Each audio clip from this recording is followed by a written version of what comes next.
Being a great saintly man of his time, Saint Kuriakose Elias Chavara was also a great social reformer of Kerala societies and churches of 19th century.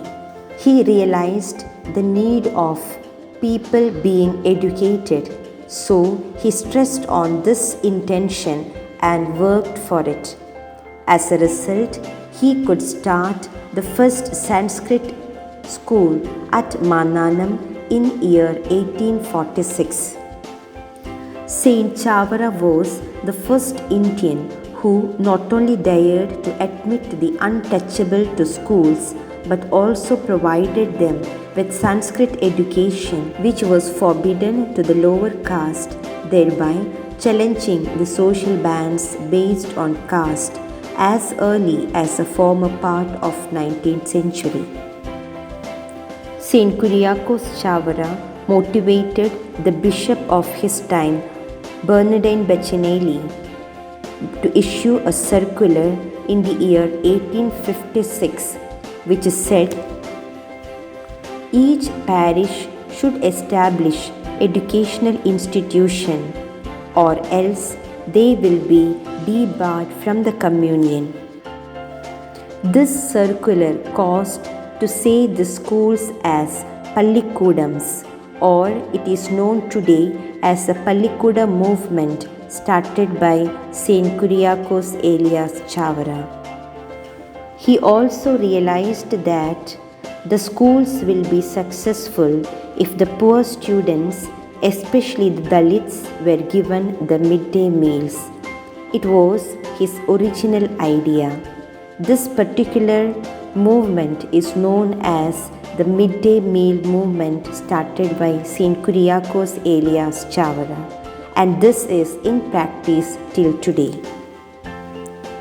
Kuriakose Elias Chavara started a charity practice known as Pidiyari, meaning a handful of rice, to encourage the people to make daily small donations to help the needy.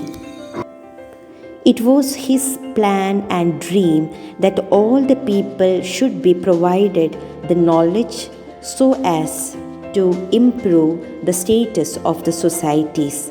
For this, they should be made available the books to read.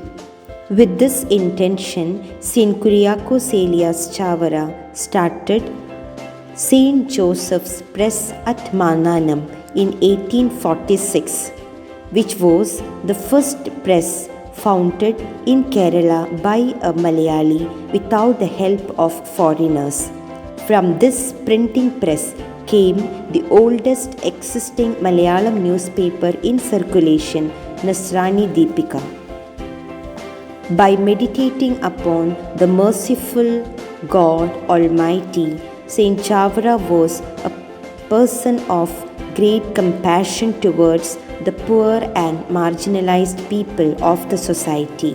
His concern for the poor and aged people inspired him to begin a home for sick and aged, which was started in 1869 at Kainakiri. It was a home to give refuge and care to the sick and old who had no one to look after them, and to prepare the dying brethren to face a happy death. This was the beginning of the organized humanitarian work of the Kerala Church.